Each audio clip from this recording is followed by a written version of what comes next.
This is a training session on the 17 indisputable laws of teamwork. During the 1990s, what I have found to happen is that leadership became a very prominent subject.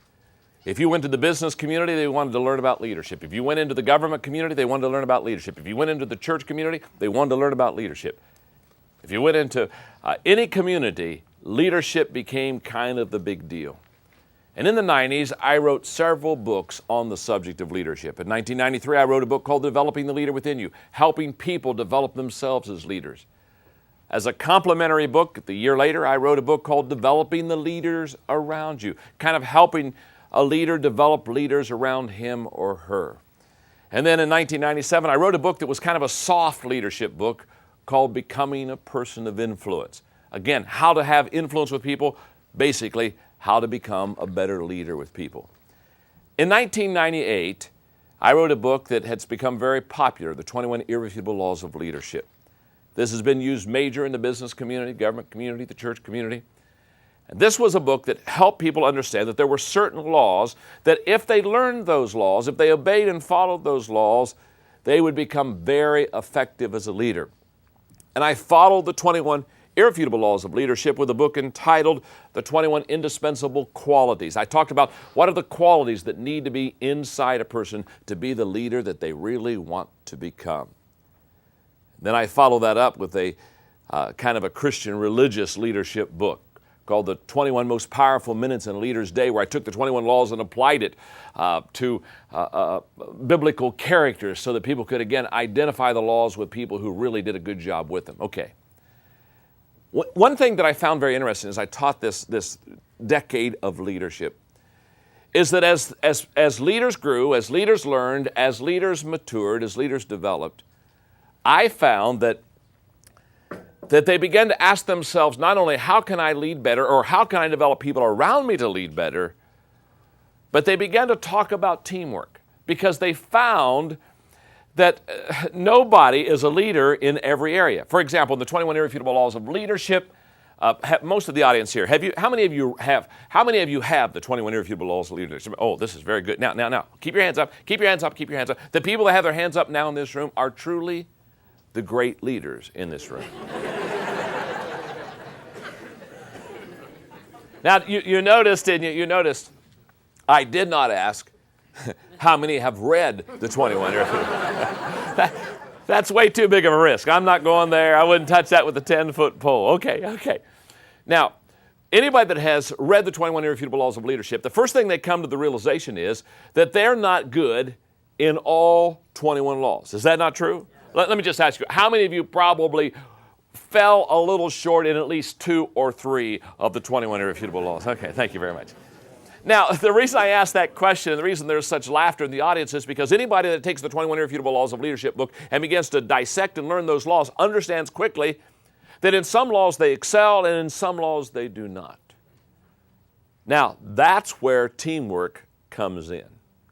You see, what I have found is that the moment we realize that we do not do well in all of the leadership laws, the next question is then, who does well in a leadership law that I don't do well? And all of a sudden, there begins to be what I would call this urgency to develop a team. Does that make sense?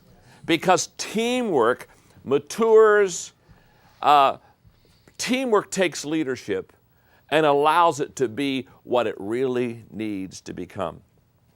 Now, this is going to show my age, but there was an old commercial, maybe 10 years ago, on Bo Jackson, who played 2 sports. Remember, he played football and baseball, and it was kind of I think it was a Nike commercial, kind of a bow nose deal, and basically, how many of you remember the bow nose? Okay, oh, well, most of you as old as I am, okay.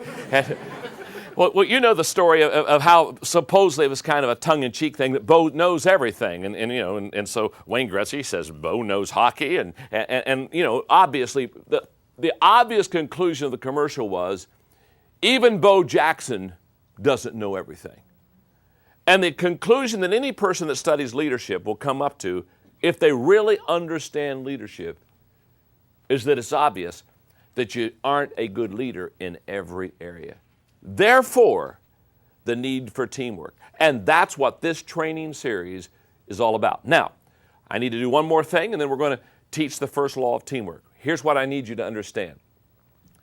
If I were sitting where you are, and I would be taking the notes that you're taking, I would be asking myself the question, what makes a teamwork law truly a law? I mean, why don't you say, John, this is a teamwork thought, or this is a teamwork principle, or this is a teamwork idea? Well, I use the same grid that I use for the 21 irrefutable laws of leadership for the 17 indisputable laws of teamwork. The very same grid, because I have to, as I teach teamwork to you, it's my desire to give you a solid foundation that you can literally lean on and go to the bank on and build your teamwork off of. So, let's look at the qualifying tests to becoming teamwork laws. There are 4 of them. Number 1, they're not based on culture, gender, or age. Very simply stated, they're not limited to a gender, they're not limited to an age, they're not limited to a culture. In fact, we teach teamwork, we teach leadership internationally through our equipping organization, the Enjoy Group. And what I have found is the laws of leadership, they work in every country.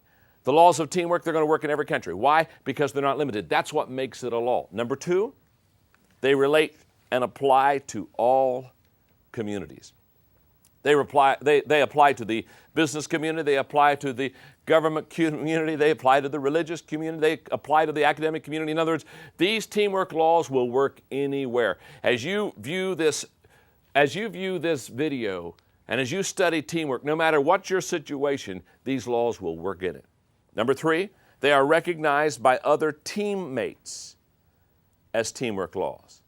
In other words, very simply, we just sit down with players on teams and we ask them very, very pointedly, are these teamwork laws working? Is this truly a law? Is this something you can really go to the bank on? And finally, number 4, they stand the test of time. In other words, they're not dated, they're not faddish, they're not in now, and 5 years from now they'll be out. These teamwork laws worked in the 1900s, they're working now in the 2000s, they'll work in the 2100s. They are not limited to time. Let me make 4 observations about the laws that you're about to learn concerning teamwork. Number 1, these laws can be learned. You can learn these laws. The reason I know that is for many years now I've been training teams. For many years I've been developing team members. I could put a name behind every teamwork law that you're going to study. I promise you, you can learn these laws. Now, I want you to just look at your neighbor and I want you to say to him right now, even you can learn these laws.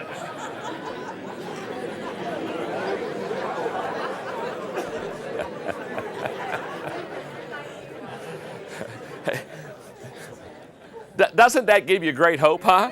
I mean, think about it for a moment. That person you brought here today, that you were not sure you could ever make anything out of.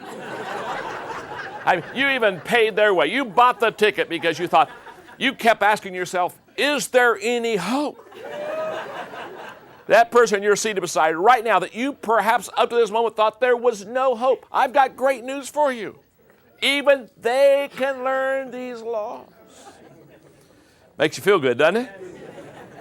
It also makes you wonder, why did they buy that ticket for me? Second observation, very simply, these laws stand alone. I'm going to teach you 17 laws of teamwork today. I promise you they stand alone. What do I mean by that? Very simply, you don't need to learn law number 1 to go to law number 2, to go to law number 3, to go to law number 4. They stand alone. You may not do good on 1, but you do very good on 2. In other words, they don't have to have any sequence.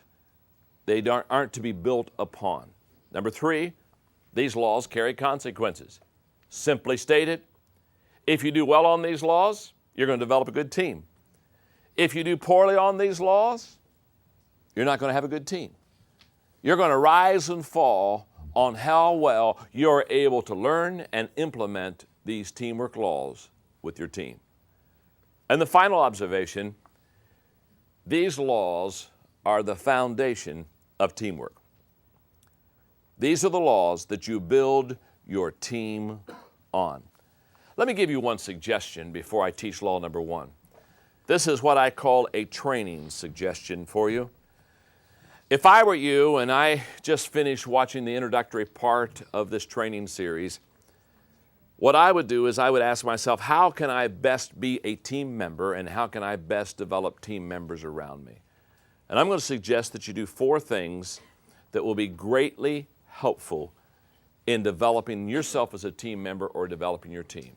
Number 1, read the book, The 17 Indisputable Laws of Teamwork. Start there. Read the book. After you have read the 17 Indisputable Laws of Teamwork, the second thing I would encourage you to do is watch these training videos. And I would encourage you to watch with your team 1 video a week. Each law is going to be 15 to 20 minutes in length. Very simply stated, what I want you to do is every week sit down with your team, watch one of the laws. Now, number 3, reread the law that you just watched on the video. Let me explain. As you have now watched me teach it on video, go back to that law and you have probably 7 days before you go to the next video, the next law, the next training session. Take those 7 days and work that law in your life. Ask yourself questions like, how well do I implement this law of teamwork? Ask yourself the question, how well do the people around me implement this law of teamwork? In other words, give yourself 7 days to practice the law that you just watched. And then finally, number 4, apply this law not only to your life, but teach it to someone else. Now, you're watching the videos perhaps as a team. Maybe you have a business that you're in together or whatever. You're watching as a team. But what I want to encourage you is take this law and go to somebody who's never seen the law or heard the law and teach them what you're learning and practice what you're doing. Okay, I know you're ready. I'm ready. Let's go to law number 1 of the 17 indisputable laws of teamwork.